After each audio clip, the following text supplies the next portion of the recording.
رب العالمين والصلاة والسلام على رسوله الكريم الأمين أما بعد فأعوذ بالله من الشيطان الرجيم بسم الله الرحمن الرحيم قال الله تعالى في القرآن الكريم إن الله وملائكته يصلون على النبي يا أيها الذين آمنوا صلوا عليه وسلموا تسليما. Please recite the salat upon the beloved sallallahu alayhi wa alihi wa sallam. Sallallahu ala nabiyyi lummi wa alihi sallallahu alayhi wa sallam. Salatan wa salaman alayka ya sayyidi ya Rasulallah. Upon a request of a brother, I've uploaded this video. I ask Allah Almighty to give me the tawfiq, to give me the ability to make sincere intentions purely for His Azza wa Jalla's sake and for His beloved sallallahu alayhi wa alihi wa sallam's sake. And I also ask Allah Almighty to give us the ability to learn more and more knowledge, inshaAllah Azza wa Jal. Ameen Ya Rabbal Alameen biwasilati Sayyidil Mursaleen.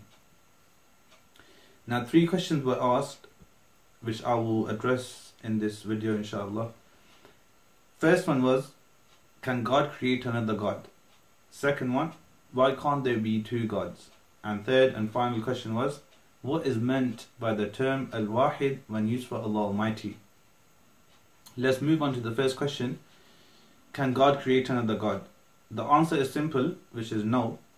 Due to which the question might arise that Allah Almighty states in the Holy Quran, Inna Allah ala kulli shay'in qadir, in several places.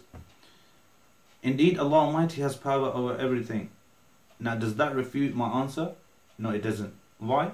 Because to understand this verse clearly, we will have to go to the principles of fiqh. In principles of fiqh, the word kullu, which means every, is a general statement. Now, it can be used in 2 ways. Am makhsus and am ghayr makhsus. Am makhsus means a statement, a general statement which is used exclusively. And am ghayr makhsus, it means a general statement which is used inclusively. Now, to understand this rule, let me give you an example, worldly example, inshaAllah. For example, there's a class full of boys, and the majority of the class is messing around, is causing a mayhem.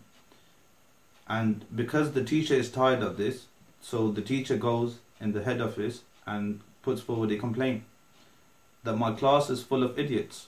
Now, does that include every single student in that class?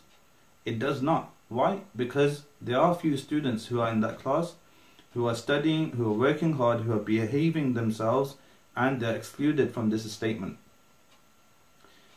And then, if a person asks the teacher, how many boys and girls do you teach? To which the teacher replies, my class consists of all boys. Now, in this statement, there are no specifications which are made, because his class consists of all boys. He does not teach any girls. Now, this statement here is a general statement which is used inclusively, because every single person is included in this.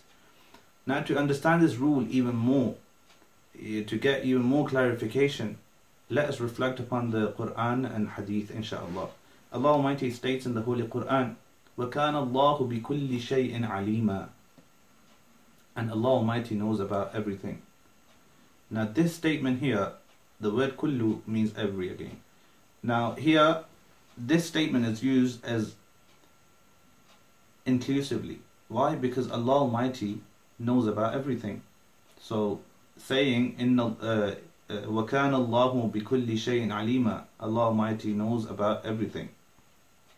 Because nothing in this world or heaven or anywhere else cannot be hidden from Allah Almighty. Nothing. Okay? Nothing can be hidden from Allah Almighty. Now that we understand this, let us move on to the hadith. Mentioned in Sunnah Nisa'i, Prophet sallallahu alayhi wa alihi wa sallam has stated, Kullu aynin zaniyah, every eye commits adultery. Now, from this statement, we exclude the prophets, the blind people, and also the infants who are nabaligh, who are not mature yet. Now the Prophet, the reason why we exclude the Prophets ﷺ is because Prophets are ma'soom, i.e. innocent, free from sinning. Now they are excluded, and those people who believe, na'udhu billah min dhalik, that Prophet's eyes also committed adultery, na'udhu billah, are out of all of the Islam for disrespecting the Prophets ﷺ. And with the blind people, they cannot see, so their eyes obviously cannot commit adultery. So in this hadith, the general statement is used exclusively. So you have excluded few types of people, like Prophets ﷺ, the infants, and also the blind people. I hope this clarifies our rule. We understand this rule, inshallah. Now let us move on to the verse, Inna Allah ala kulli shay'in qadir. Now through this verse we take out, because Allah Almighty is free from all the defects, i.e. He is free from all the defects and sins, etc. Because He Azza wa Jalla is free from lies, because He Himself states in the Holy Quran, Man asdaqu min Allahi haditha, whose words are more true than those of Allah Azza wa Jalla? No one's. As this verse is a rhetorical question. Like that, Allah Almighty does not backbite. He Azza wa Jalla does not oppress anyone, because He Azza wa Jalla states in the Holy Quran, Inna Allah la yadhlimu an-nasa shay'a. Indeed, Allah Almighty does not oppress anyone in anything. Like that, God cannot create another God, because it is a defect too. And those people who believe in the possibility of God creating another God also believe in the possibility of there being two gods, which is a misguidance as well as defect. Which leads us to the second question, which was, why can't there be two gods? What is the defect in there being two gods? Let's start with the verse of the Holy Quran. لَوْ كَانَ فِيهِمَا آلِهَةٌ إِلَّا اللَّهُ لَفَسَدَتَا. If there were to be another God other than Allah Almighty in the heavens and the earth, then there will surely be turmoil, there will surely be mischief, there will surely be dispute. Why? Because the gods will fight for one throne. And even when you look back in history, you won't find two kings on one throne. You will only find one king on one throne. Now if there were to be more than two kings on one throne, there would have been warfare. Now, to understand this answer more clearly, let me give you an example, logical example, inshallah. Just consider there's God A and God B. Now, if God A wants to do something without, and he does something without the permission of God B, then God B is no longer the God. Why? Because there's something which is happening without God B's permission. God B's permission. And this cannot happen, because nothing can happen without Allah Almighty's will, without the God's will. And if God A wanted to do something and he seeks permission from God B, then God A is no longer the God. Why? Because he is dependent on God B. And Allah Almighty states in the Holy Quran, Allahus Samad, Allah is independent. I hope this answers the question. Let us move to the final question, inshallah.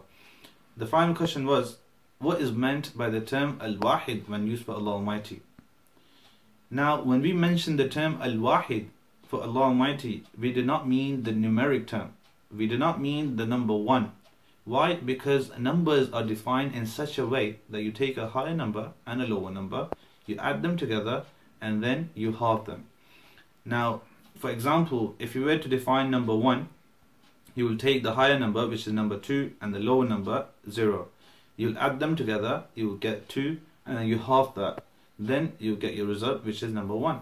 Another example, if you were to define number 2, you'll get higher number, which is number 3, lower number, which is number 1, and then you'll add them together, you will get 4, and then you'll halve that, and you'll get your result, which is number 2. Now, Allah Almighty cannot be defined in such a way, because, and another reason is because numbers are hadith. Numbers are created, and Allah Almighty is not created. So we cannot define Allah Almighty in such a way. So what do we mean by the term Al-Wahid? By the term Al-Wahid, we mean He is alone, He has no partners and He is independent. For Allah Almighty states in the Holy Quran, قُلْ هُوَ اللَّهُ أَحَدٌ. Say He is the one. Say He is Allah the one. Who? Allahu Samad. Allah is independent. لَمْ يَلِدْ وَلَمْ يُولَدْ. He begot none, nor was He begotten. وَلَمْ يَكُنْ لَهُ كُفُوًا أَحَدٌ. And none are equal to Him. Now, I hope all the answers are clear. If anything, inshallah, you can post your comments, inshallah, and also try to subscribe, inshallah, and like the video and share it to others, inshallah, to benefit the Muslim Ummah and also non-Muslims as well, inshallah. Jazakallah khair. Assalamu alaikum wa rahmatullahi wa barakatuh.